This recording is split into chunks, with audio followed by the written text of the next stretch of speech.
Au nom du Père et du Fils et du Saint-Esprit. Amen. Loué soit Jésus-Christ à jamais. Bonne fête de Noël. Bonne fête de la Nativité. Aujourd'hui, nous sommes le 25 décembre. Joyeux Noël! Joyeux Noël! En ce jour de Noël, nous sommes venus adorer, visiter un couple qui vient d'avoir un enfant. La Sainte Vierge Marie et Saint Joseph viennent d'avoir un enfant, Jésus-Christ. L'enfant s'appelle Jésus. Dieu sauve. Jésus-Christ. Jésus, Dieu sauve. La première lecture, Isaïe chapitre 20, chapitre 52, versets 7 à 10. Le Seigneur console son peuple. Le Seigneur nous console. Nous sommes le peuple de Dieu, chrétien peuple de Dieu en marche vers le royaume des cieux. Le Seigneur console son peuple.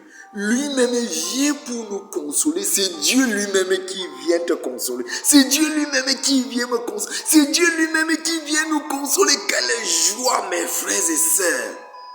Et alors, il y en a les guetteurs du haut de la colline qui guettent pour voir s'il y en a le messager qui va venir annoncer la bonne nouvelle. Le messager qui annonce la bonne nouvelle. Accueillir le messager. Alors le guetteur doit courir pour annoncer vraiment que le messager de la bonne nouvelle. Toi qui es un guetteur, tu guettes ta joie, tu guettes ta délivrance, tu guettes ta liberté. Tu guettes ta guérison. Tu guettes aussi quelque chose du salut dans ta vie. Tu guettes quelque chose de meilleur pour ta vie. Je t'annonce une bonne nouvelle en ce Noël. En ce jour de Noël, je t'annonce une bonne nouvelle. Dieu, Jésus, Dieu sauve, qui est parmi nous. Il est le roi ton Dieu. Éclate en cris de joie, car le Seigneur vient te consoler. Il vient agir dans ta vie. Si tu le laisses agir dans ta vie, si tu le laisses pénétrer dans ton cœur, il va régner dans ton cœur. Comme je vous disais hier, notre âme est pleine de saleté. Alors Jésus veut habiter notre âme. Notre âme est comme des crèches. Jésus veut habiter dans notre âme pour transformer nos poubelles en lieu de vie, nos saletés en lieu de vie, en lieu de joie, en lieu de fierté. La deuxième lecture, Hébreux chapitre 1, versets 1 à 6. Dieu a parlé souvent à nos pères, à nos ancêtres, par des formes fragmentaires et variées. Mais dans les jours qui sont d'aujourd'hui, dans le jour d'aujourd'hui qui sont les nôtres, Dieu nous a parlé par son Fils. Dieu t'a parlé. Dieu m'a parlé par son Fils. Alors son Fils est la parole. Son Fils est la parole. À travers cette parole, Dieu nous a parlé. Découvrez la proximité de Dieu au milieu de nous. Découvrez la proximité de Dieu au milieu de nous. Celui qui donne sens à notre vie. Celui qui donne sens à notre vie. Dans le Saint Évangile d'aujourd'hui, l'évangile de Saint Jean, chapitre 1, verset 1 à 18. L'évangile de Saint Jean, le premier chapitre. Le prologue de Saint Jean. Le prologue de Saint Jean. Et qu'est-ce que Saint Jean nous dit dans son prologue? Ce qui commence, c'est ce qui commande. Ce qui commence, c'est ce qui commande. Ce qui commence, c'est ce qui commande toute l'histoire de l'humanité. Ce qui commence, c'est ce qui commande toute l'histoire de l'humanité. L'être moteur, l'être premier, l'être moteur qui met tout en marche, qui met tout en mouvement. Qui met tout en marche, qui met tout en mouvement.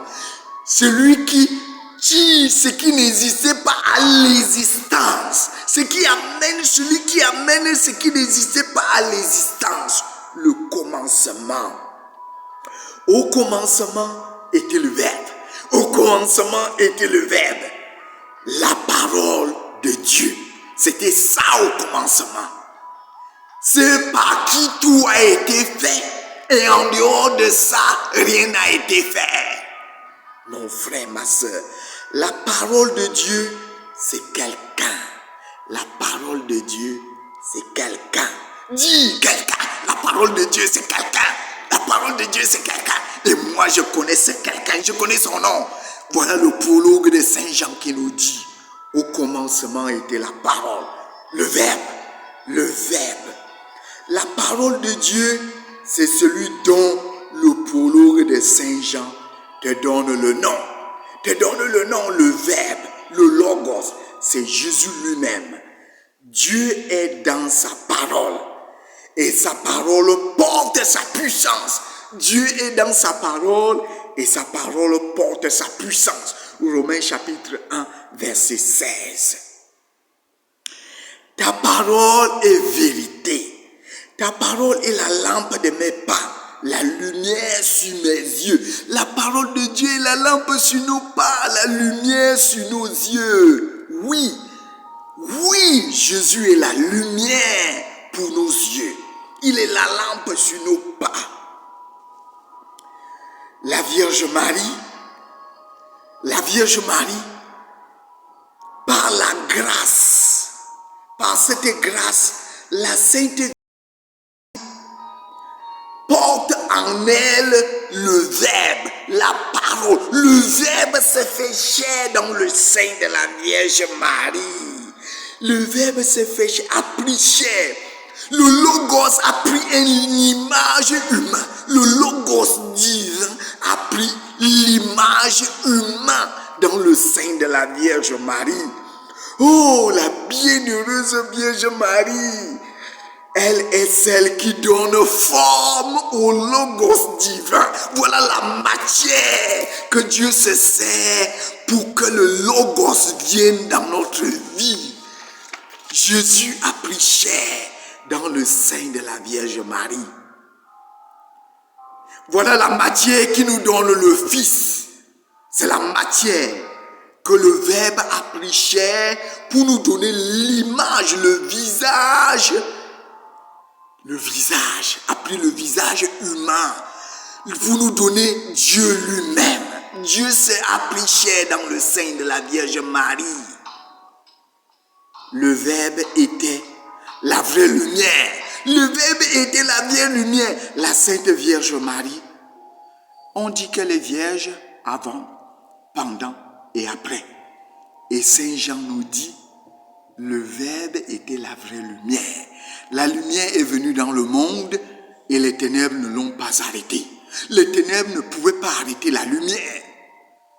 La Vierge Marie est toute pure. Voyez les vitres. Les vitres laissent passer la lumière sans que les vitres se brisent. La Vierge Marie est toute vierge parce qu'elle est toute pure. Elle est comme la vitre qui laisse passer la lumière sans que les vitres se brisent. Elle reste vierge pendant, avant, pendant et après. Il ne vige pas la vitre. Et voyez Jésus-Christ après la résurrection.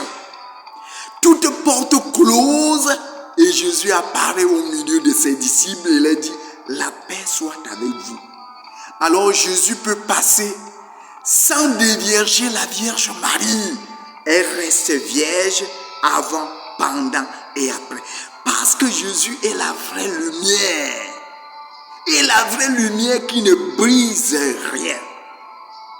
Au commencement était la parole. Le Verbe de Dieu, c'est l'écriture sainte. Le Verbe de Dieu,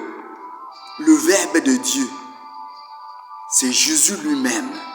Je m'excuse, le Verbe de Dieu, c'est Jésus lui-même.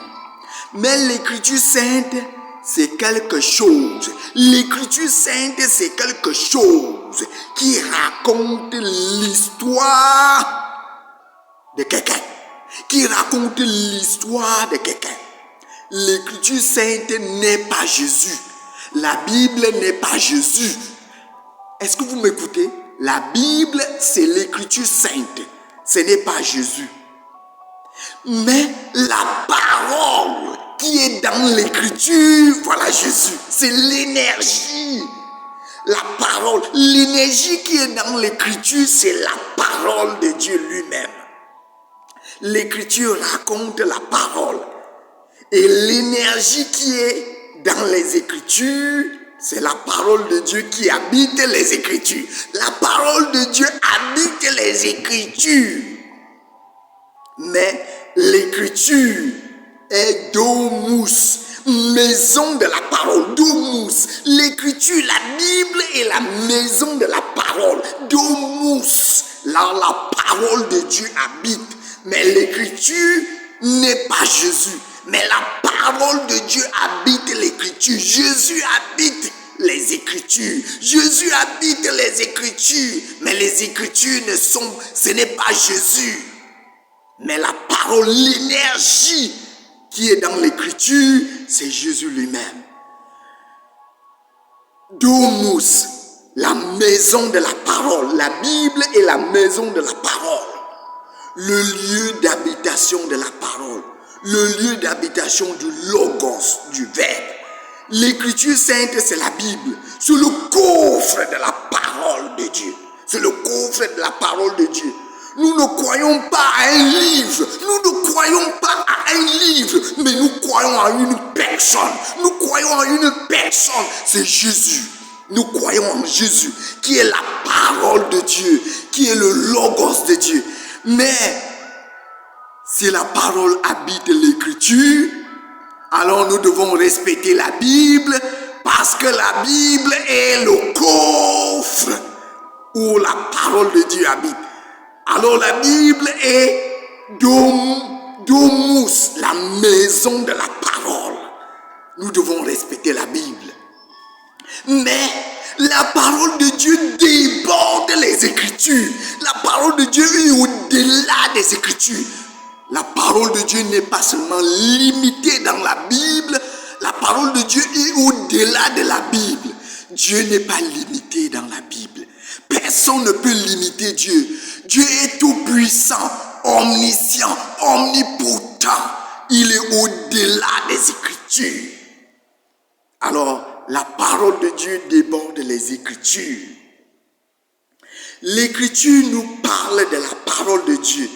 Mais la parole de Dieu déborde les Écritures. L'Écriture, c'est quelque chose, mais la parole de Dieu, c'est quelqu'un. La parole de Dieu, c'est quelqu'un. C'est Jésus lui-même qui est venu parmi nous, le Logos. Le Verbe s'est fait chair. Il a habité parmi nous.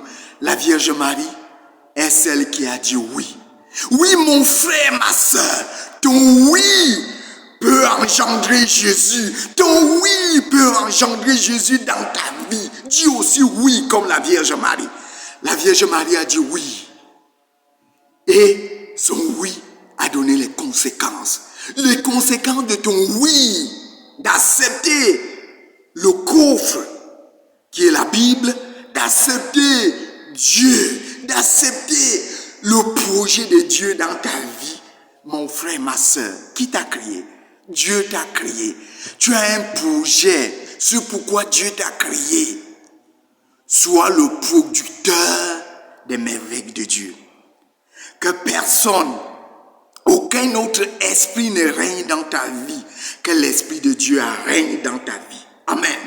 Que en ce Noël de cette année, que Jésus puisse habiter dans ton cœur.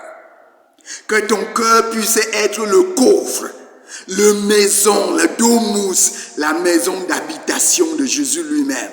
Voilà qui tient à la porte et il frappe à la porte de ton cœur. Apocalypse. Celui qui ouvre, j'entrerai. Je demeurerai au milieu de lui. Alors, si ma parole habite en vous, vous pouvez accomplir les mêmes œuvres que moi. Oui. Quand nous laissons Jésus habiter en nos cœurs, Jésus lui-même nous met en mouvement et nous produisons les œuvres merveilleuses, les œuvres de Dieu. Qui habite ton cœur, mon frère, ma soeur? Qui habite ton âme? Laisse Jésus, en cette année de Noël aussi, habiter dans la crèche de ton cœur, dans ta crèche de ton âme, pour qu'il transfigure ton âme, pour qu'il transforme ta vie, pour que ta vie puisse être lumineuse. Loué soit Jésus-Christ et bonne fête à tous et à chacun. Joyeux Noël à vous.